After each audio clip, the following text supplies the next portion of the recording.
whispers of forgotten empires, echoes of lost gods, and truths buried in time. Welcome to Ancient Luminaries, where the ancient world comes alive. Rome was supposed to be the throne of Western Christianity, eternal, unquestioned, immovable. But in the early 1300s, something happened that would have sounded unthinkable to an earlier generation. The Pope stopped living in Rome, not for a weekend, not for a temporary retreat, for decades. And once the center of the church can move, everything else starts to move with it. Money, courts, appointments, diplomacy, and the quiet fear that universal authority might be leaning toward one kingdom's interests. That fear didn't stay theoretical. It reshaped politics, hardened critics, and helped set the stage for an even bigger rupture later on. So before the schisms and the reforms, we start with the decision that made Europe ask a dangerous question. Where does holy authority actually live on ancient ground? Or wherever power can be protected? On a quiet night in southern France, when the Mistral wind finally calms and the Rhône runs dark and heavy beneath the stars, Avignon looks like a city that has learned how to keep secrets. The stones glow pale under lantern light. The streets funnel sound like corridors in a fortress. And above it all, planted on the rock like a clenched fist, rises a palace that was never meant to be simply a home. It was meant to be a message. Here is power, here is permanence, here is a throne made of stone. Because for nearly 70 years, the most powerful bishop in Western Europe did something that felt unthinkable. The Pope stopped living in Rome. If you enjoy slow burn stories where politics, faith, money, and human pride collide, take a second to subscribe to the channel. This episode is one of those histories that starts with a decision that seems temporary, practical, even cautious, and ends up rearranging an entire civilization. Here is the tension at the heart of the Avignon Papacy. The medieval papacy claimed to be universal. It spoke in the name of souls, and it demanded obedience from kings. But the papacy was also a government. It needed revenue, security, archives, courts, roads, food supplies, and loyal armed men. When those two identities, holy authority and political machinery, pulled in opposite directions, something had to give. And in the early 14th century, it was Rome that gave way. To understand why, we have to step back before Avignon, before the palace, before the famous bridge with its missing arches, and into the last anxious years of the 13th century. This was not a world where the papacy was weak. The papacy had enjoyed peaks of influence so high that popes could humble emperors, call crusades, and threaten rulers with spiritual penalties that could shake entire kingdoms. But that power had grown expensive. It had also grown dangerous. Rome, the Pope's ancient seat, was not a stable capital. In modern imagination, Rome looks eternal. In medieval reality, it could look like a trap. Local factions fought like rival clans, and the great noble families, especially those with private armies and fortified towers, could make a pope's life miserable. Even inside the city, streets could become battlefields. Beyond the walls, the papal states required constant management, and every papal decision could inflame local elites. Across the Italian peninsula, loyalties shifted. A pope could be holy and still be cornered. Meanwhile, across Europe, monarchs were building stronger bureaucracies, stronger tax systems, stronger legal identities. Kings were learning how to rule through writing, registers, audits, standardized letters, courts that could force obedience, and officials who did not simply beg noblemen to cooperate but compelled them. The papacy had pioneered many administrative tools long before, but now kings were catching up, and they did not appreciate a priest telling them that their authority depended on papal approval. So, the tension had been building. And then, in 1294, the church elected a man who did not want power at all. Pietro da Moroni, an elderly hermit known for holiness, became Pope Celestine V. He was not a political operator. He was not trained for the brutal negotiation of European power. Within months, he was overwhelmed. He issued a decree affirming that a pope could resign, and he did. That resignation, rare and shocking, did more than change one life. It raised a dangerous question. If the pope could step down, then the papacy was not a magical office beyond the reach of fear and exhaustion. It was an office held by a human being, and the human being could break. Celestine's supporters saw humility. Others saw chaos. The office that had been presented as the unshakable center of Western Christendom suddenly looked vulnerable to doubt. And the world did not respond to that vulnerability with gentleness. Celestine's successor was the opposite of a reluctant saint. Cardinal Benedetto Caetani became Boniface VIII, a man with sharp legal training, towering confidence, and a deep belief that the papacy should not merely guide kings but command them. Boniface was the sort of pope who thought the church's authority was not only spiritual but juridical, enforceable, and binding on everyone, including monarchs. Boniface understood something essential about medieval power. It depended on hierarchy. If the pope was the vicar of Christ on earth, then refusing the pope was not a polite disagreement. It was rebellion. That framework had worked before. It had scared emperors. It had disciplined nobles. It had forced compromises. But Boniface's world had changed. His opponent was one of the most determined monarchs of the age. Philip IV of France, later called Philip the Fair. Philip was not just a king with soldiers. He was a king with lawyers, accountants, and propaganda. His officials counted, recorded, audited, and demanded. They built an apparatus that could squeeze money out of society and turn that money into war.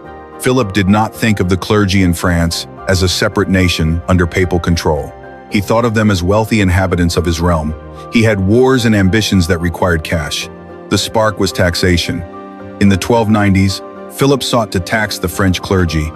Boniface responded with a bull forbidding such taxation without papal permission. Behind the legal language lay something more primal.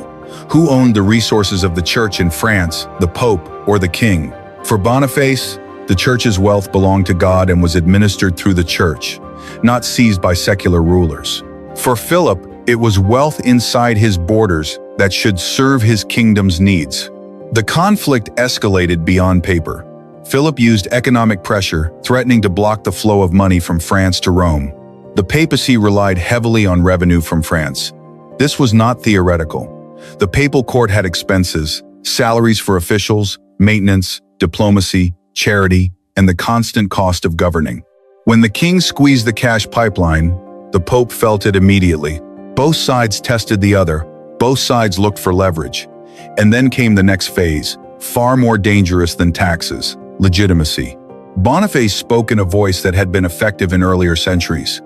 The voice of a pope who believes the papacy is the final court above all courts. When he asserted that kings should submit to spiritual authority, he was not improvising. He was drawing on a long tradition, but in a world where kings had begun to imagine themselves as sovereign within their borders, it was also a provocation. Philip answered in a new way. He did not respond only with threats. He responded with arguments. His court circulated accusations against the pope. It questioned papal motives. It hinted that Boniface's claims were not divine but political. Medieval Europe was not a silent world. It was loud with sermons, public declarations, and legal texts that worked like pamphlets. The battlefield expanded from swords to narratives. In 1302, Boniface issued Unam Sanctam, a declaration that asserted papal supremacy over temporal rulers. It spoke like thunder. In the logic of the text, spiritual power was higher than temporal power, and therefore kings should submit. It was the papacy speaking as if it were the final authority, not just for souls, but for crowns. For Philip, that was not theology, it was an existential threat. If a pope could claim authority to judge kings, then the French crown was not secure. The confrontation culminated in 1303 at the town of Anagni, where Philip's agents seized Boniface. The pope was held, humiliated, and threatened. He was eventually freed by local resistance, but he died soon afterward.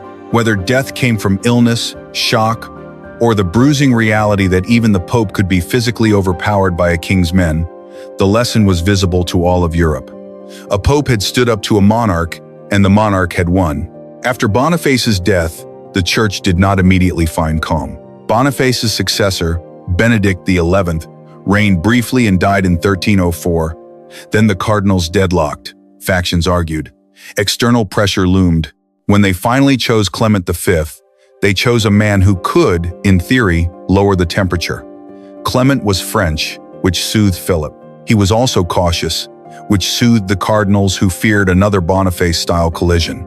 But caution has a cost. It can look like weakness, and in politics, perceived weakness invites pressure. Clement did not ride triumphantly into Rome. He did not even go. There were reasons that were not simply obedience to Philip. Rome was unstable. The Italian peninsula was a nest of rival interests. Clement had to think about safety, administration, and the sheer logistics of running a vast ecclesiastical government. He also had to think about France. The French king wanted influence. Clement wanted room to maneuver. Staying near French power could be a shield, but it could also become a chain. Clement's first years reveal how the papacy was already slipping into a new relationship with monarchy. Philip pressured Clement to condemn Boniface after his death, a kind of posthumous trial by propaganda. Clement resisted full condemnation because to publicly shame a former pope would damage the papacy's own legitimacy. Yet the very fact that a king could demand such a thing shows how bold monarchs had become. Then came the Knights Templar. The Templars were not just warriors in white mantles. They were an institution with land, income, and an international network. They had become bankers to kings and nobles. That made them useful and dangerous. Philip arrested Templars in France in 1307 and accused them of heresy and corruption. It was a move that combined moral outrage with financial opportunity. Clement V did not initially create the accusations. He inherited them. He faced a dilemma. If he defended the Templars too aggressively, he would collide with Philip again. If he surrendered, he would look like a puppet. In the end, the order was suppressed, and the image that settled into Europe's imagination was brutal. The Pope is in France, and France gets results. So when the papacy settled in Avignon, the city became not just a residence but a command center. To understand what that means, imagine the papacy's internal departments like organs in a body. There was the chancery, where official letters and bulls were drafted and sealed. There was the penitentiary, dealing with certain spiritual cases and dispensations. There were courts where trained jurists argued over church law. There was the financial administration, often called the apostolic camera, dealing with income, expenses, collectors, and audits.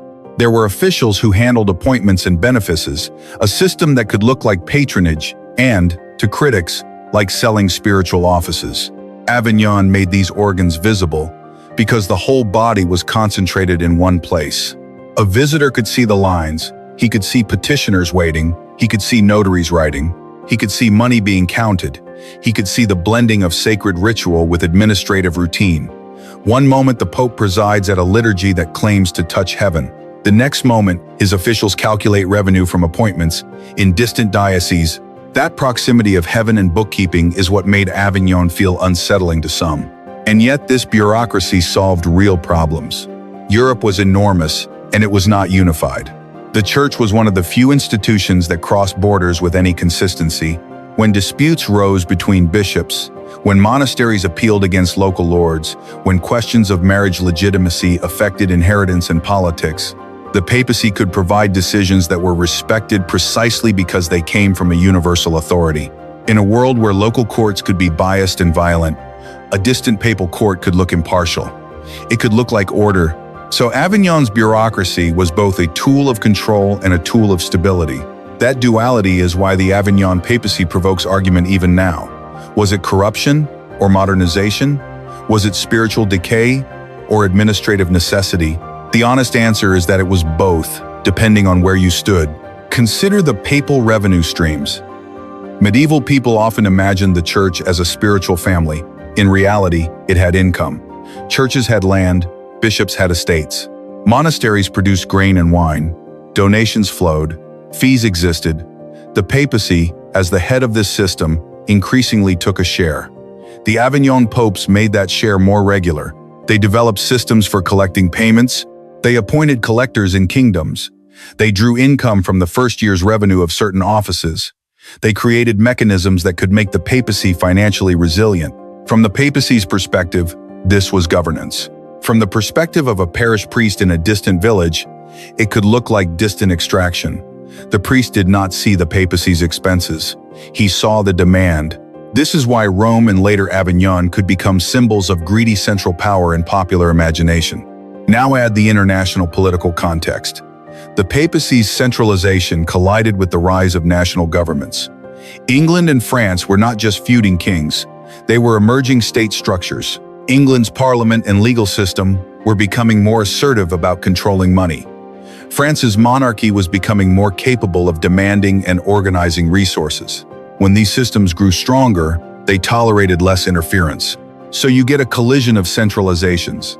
The papacy centralizes church authority, and monarchies centralize national authority.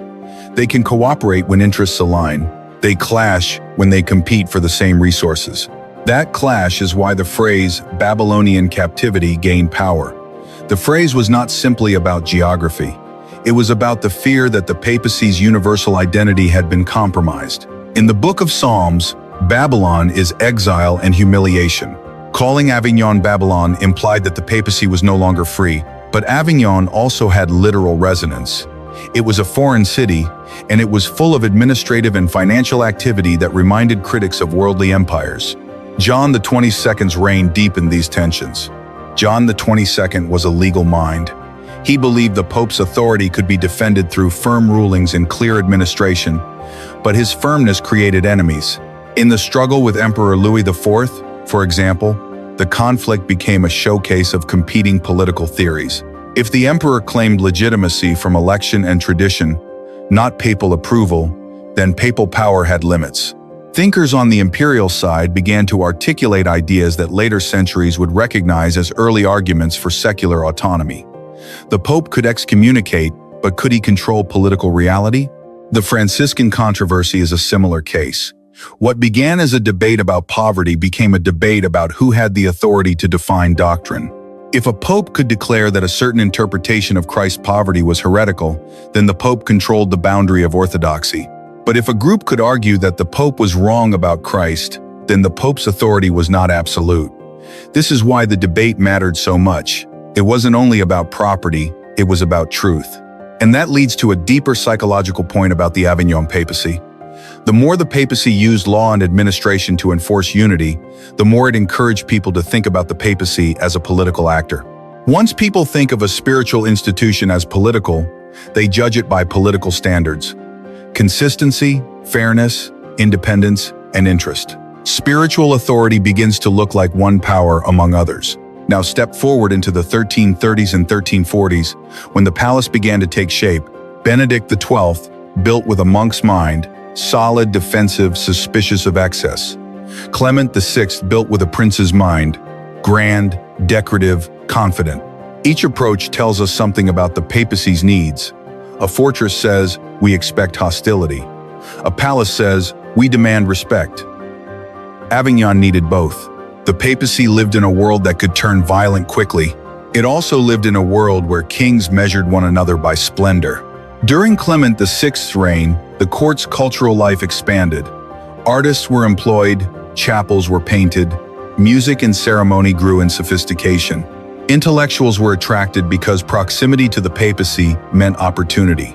Avignon became a cultural magnet.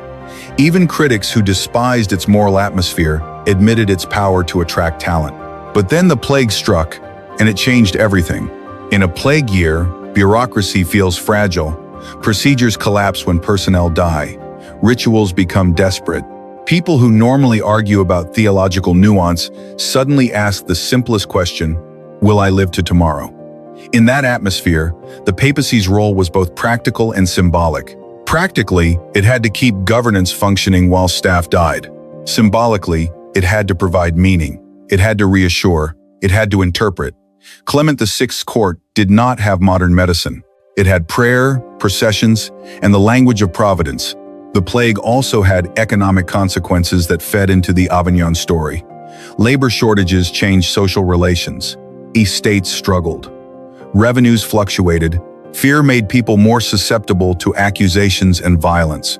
When Jewish communities were attacked in various regions, and when rumors spread faster than reason, papal statements could sometimes protect and sometimes fail to protect. Clement VI's attempt to shield Jews in papal territories reminds us again, Avignon was not simply corruption, it was also governance under catastrophe. Now, the purchase of Avignon from Joanna I of Naples in 1348 is often told as a simple transaction. But in medieval politics, land purchases are not simply real estate deals. They are statements of sovereignty. By purchasing Avignon, Clement VI turned the papal residence into papal territory. That mattered because it altered the legal relationship between the pope and surrounding powers. A pope living on borrowed ground is vulnerable. A pope living on his own ground has a stronger claim to independence. Of course, independence is never complete when a massive kingdom sits nearby, But symbols matter, and ownership mattered. After the plague, instability did not ease. The 100 Years' War continued. Mercenary bands continued. Local powers continued to compete. This is why Innocent VI's fortifications were not an aesthetic project, they were survival. Imagine a group of armed men, hardened by war, unpaid, moving through the countryside, arriving at the edge of a city and demanding money. The city can resist, but resistance brings siege and violence. The city can pay, but payment encourages future demands. Avignon, full of money and officials, was a tempting target. So walls rose, towers were built, gates were controlled. The city became, quite literally, a fortress of administration. Inside, the papal court continued to mediate and to provoke. One of the most underappreciated aspects of the Avignon Papacy is how much it tried to act as a diplomatic broker. Popes wrote letters urging peace. They sent envoys. They tried to negotiate truces. The papacy wanted Christian unity, partly for spiritual reasons and partly because disunity weakened papal leverage. But diplomacy has limits when interests are hard. England and France were not fighting because they misunderstood each other. They were fighting because each believed it had a claim worth blood. This repeated failure eroded prestige. When popes promise peace and wars continue, people begin to question papal power. The church had once claimed the right to command kings. Now it seemed to be pleading. That shift was subtle, but it mattered. Then, in the 1360s, Urban V attempted the return to Rome again. Urban's return was not a simple homecoming. It required negotiation with Italian powers. It required planning for safety. It required the movement of archives, personnel, and logistical systems. It also required political courage, because leaving Avignon meant leaving the region where the papacy had built security. The very fact that the Pope had to calculate security shows how far the papacy had moved away from its old image of fearless spiritual authority. Urban's stay in Rome was brief, but it planted a seed. It proved that return was possible, even if difficult. It also demonstrated that the papacy's identity was still tied to Rome, even after decades. When Urban returned to Avignon and died, the question remained open. Is Avignon a permanent capital or a temporary refuge? The answer would be forced by Gregory XI. Gregory XI inherited a volatile world. He also inherited a papacy whose image had been strained by criticism. Reformers called for change. Italian elites called for return. The Pope's presence in Italy was tied to control of the Papal States. Without the Pope, papal territories were harder to manage. So Gregory faced a strategic calculation: remain in Avignon and risk losing Italy, or return to Rome and risk the instability that had driven earlier popes away. He returned. And then came the schism, which proved that geography was only part of the problem. The deeper problem was legitimacy in a politicized world. Once cardinals believe they can declare an election invalid, once they believe they can elect a rival pope, once kingdoms believe they can pick the pope that fits their interests, the unity of the church becomes hostage to political calculation. That is why Avignon is not just a French chapter. It is a chapter about institutional fragility. The Avignon Papacy made the papacy safer in the short term and more vulnerable in the long term. It made administration stronger and symbolism weaker. It created a palace that still stands and a unity that did not. So now return to Avignon itself, because Avignon is not just a chapter title, it is geography, and geography shapes history. The Rhone Valley is not a neutral backdrop, it is a corridor. It connects north to south, it connects inland to sea, it carries goods and people. A papacy located on the Rhone can receive shipments, move messengers, and interact with trade networks. It can also be watched, influenced, and pressured by nearby powers. Avignon's location gave the papacy advantages and vulnerabilities at the same time. And then there is the bridge again, because that bridge is the perfect metaphor for what Avignon became. The Pont Saint-Benazet was long, expensive, repeatedly damaged, repeatedly repaired, and eventually left incomplete. That is Avignon in miniature. The papacy tried to build a stable crossing between its spiritual claims and its political necessities. Floods of war, famine, and plague kept smashing the structure. Repairs made it function for a while, then more shocks came. In the end, the bridge remained famous, but incomplete. If you stand on the surviving arches and look toward the palace, you can almost feel the paradox. The bridge reaches out and stops, as if the river has erased part of the story. The palace remains, heavy and visible, a reminder that for a long time the church tried to rule from here with stone authority. The ramparts wrap the city like an old belt, built not to inspire prayer but to resist mercenaries. And beneath it all, the Rhone keeps moving, indifferent to ambition. Now, to make this story human again, imagine a visitor arriving in Avignon in the mid-14th century. He comes down the road from the north, dust on his shoes, and he sees the walls rising ahead, thick and serious. He enters through a gate where guards watch with professional suspicion. Inside, he finds a city crowded with people who do not share a single local identity. He hears dialects. He hears French spoken with different accents. He hears Italian merchants bargaining. He hears Latin in church, but also in legal offices where clerks are copying documents. He sees religious men who look like officials, not only preachers. He sees wealth, but also fear. Because a city that builds walls is admitting that violence is nearby. That visitor might feel awe, he might feel fear, he might feel resentment, he might feel hope. Because in that palace, decisions are made that can change his life. In that palace, his lawsuit might be heard. In that palace, he might win a benefice that provides income for decades. In that palace, he might be denied and sent home bitter. That is why Avignon mattered. It became the place where spiritual authority touched ordinary life through paperwork and finance. And that is why the Avignon Papacy provoked such strong reactions. People are often willing to accept distant authority when it feels sacred and mysterious. They resist distant authority when it feels like a tax office. Avignon made the papacy visible as administration. And administration, even when necessary, rarely inspires love. So when later generations look back and ask why the papacy's prestige declined, why kings became bolder, why reform movements grew, why councils began to claim authority over popes, Avignon was an easy target. It symbolized the church too close to worldly power, too dependent on money, too comfortable in a foreign seat. But the truth is sharper and more unsettling. Avignon showed that the papacy had become too large to live only on holiness.